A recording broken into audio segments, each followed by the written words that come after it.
Alright guys, Chris here again with Armatank Quads about the Tilt R model. This video is going to be a lot more, a lot shorter than the first video about this model that I made. What I'm going to do now is try this with two different batteries, 2200s Nanotech. I just received these, trying them out. Not overly hopeful, but I think they should work the trick fine if I don't over discharge them. That's 35 to 70C, and then I'm going to use the Zyro Power 4S 2250 35C, and these Zyro Power batteries in my experience are very good. Anyways, back to the model. Yeah, so that's what we're going to do. First I'll try 3S, and then I'll go with 4S with the second flight. Basically, let me show you the radio here. Maybe I can get a decent angle on this. Let me move the model aside a little bit. Move this here, get some light. Alright. Let's pick up this. Can you see this now? Alright.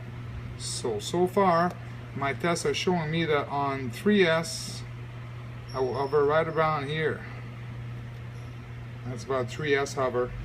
And on a 4S battery, I hover closer to right around here, like below 20%, which is ridiculous, really. You just barely move the throttle, and then you don't have much of a range from the time you start raising the throttle. The model lifts off, but it's fine. It doesn't make it difficult to fly it or anything like that. You just kind of feel that you've got a lot of power there. And you can tell too, as soon as you start flying it on 4S, you can tell there's definitely a lot more power to be had. On this specific model, I simply put the wire coming out the side like this. Very clean build. You can see it's like, you can see any wires on this. It's almost like a scale model. It's just so pretty that way. It's got one battery wire coming out here. I'm going to connect this, drop my battery on, and then try this out. So how about we do that? Let me put the camera down around here. I'm going to go ahead and connect my battery, 3S battery in this case. And I'm going to strap that on there.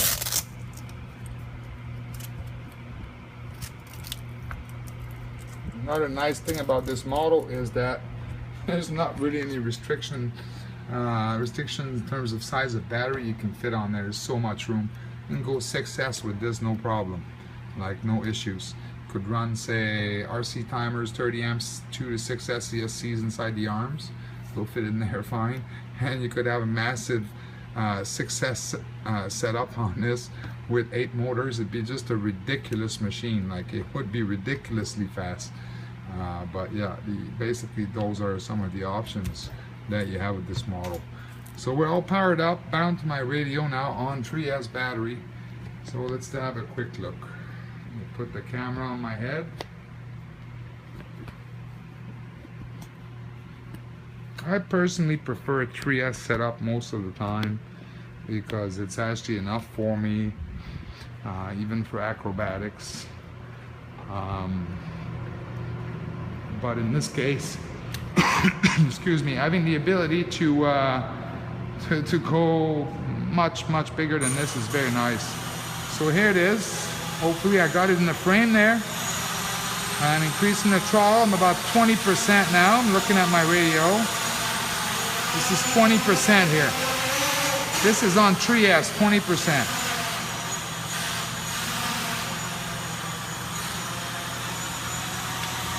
You move away the side.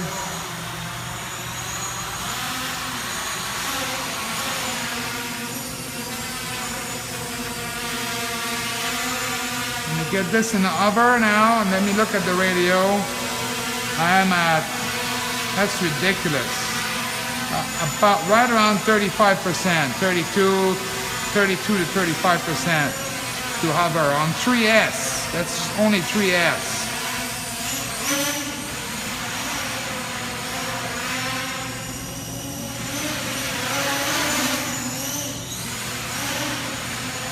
I mean, this is ridiculous power for a FPV ship.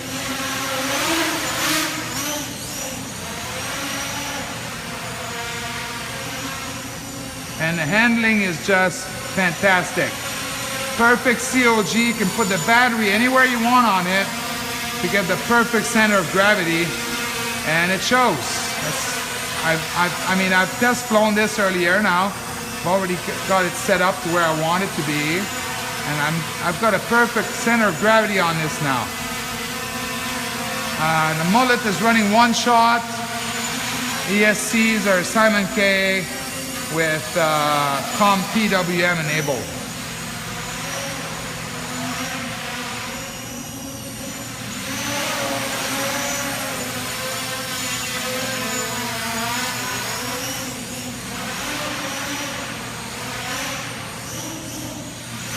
This is 3S, guys. It's insane.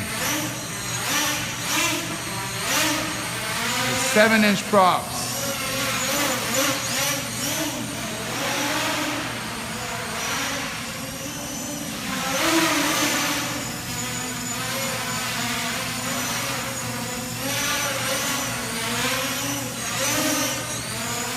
This thing is nimble as sin.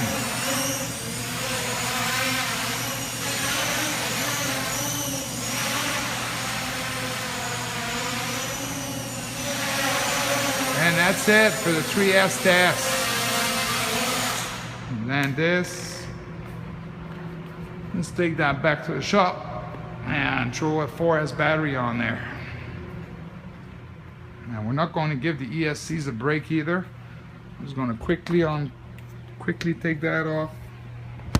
Put the camera down here. And quickly take that battery off.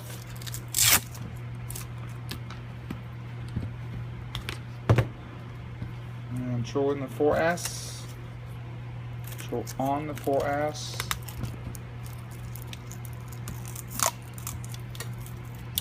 Actually, I should connect it first. That's how I've got it built.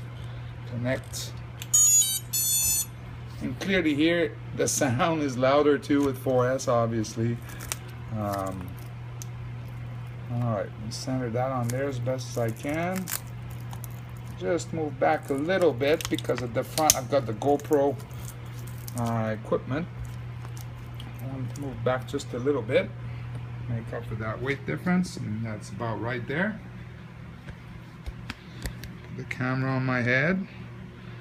And let's try this on 4S.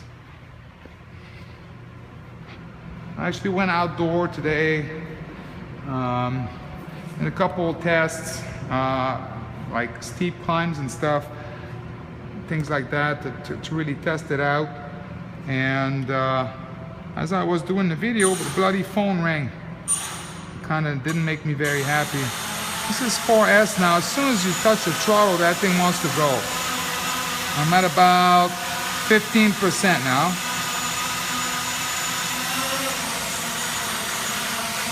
And here I am at 20% throttle.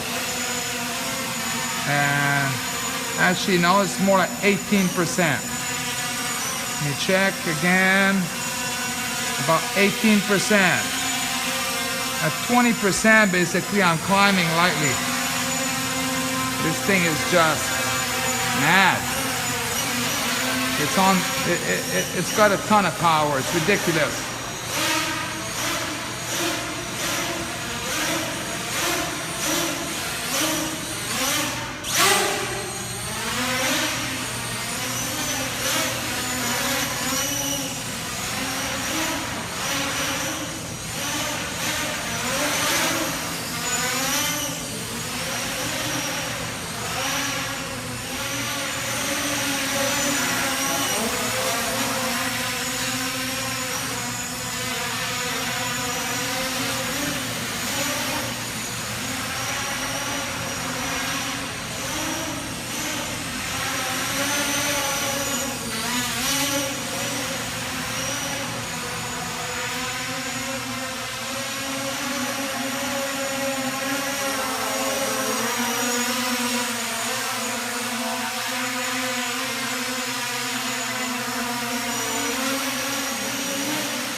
And that's it, guys. That was a 4S test, which the video might not show it so much, but when you got your thumb on the throttle, you can tell it's 4S, let me tell you. So that's it, guys. That's the, I guess, the quick flight demo to show it in the air for you guys. Tilt power by Harmattan. Not mentioned in the last videos. Well, actually, I did mention I'm going to ask Andrew to make some changes on this a little bit, but you know, I've been looking at this long and hard now, and I think that the changes I'm going to ask him to do are going to be quite mild. We want to put in more cutouts in that top plate there, while keeping it strong enough in case we crash, so that, you know, if you use a big battery on there, we just won't pull the thing out of there. And then we're going to shorten the bottom plate here, because essentially we don't need it, in my opinion. It could be cut off right here, and could be cut off right here, and all we need is a small plate in the middle there for the flight controller. And we could extend a little bit in the middle here to, you know, if you want to put something else in there. But there's so much room to put just about anything you want on there. I don't think we need the longer plate. Bottom line is this, is that I want to drop this down the weight by about 30 grams, and I think we're going to be able to achieve that easily. And then hopefully Andrew's got some time to work with me in the next week or so, get the few changes done, and then we're going to go into productions with this model. So I hope this answers a lot of your questions, guys. And then of course, if you have other questions or anything you're thinking of, you can post on RC groups. I'll be doing my best to keep up with the thread. And then if you fail to receive an answer there, then of course you can email me, and you will not fail to receive an answer if you email me. Alright, so that's it, guys. Thank you very much. I'll give you one more quick look at it here. This thing is incredible. This model is just, it gives me the giggles. Alright guys, cheers. Thank you.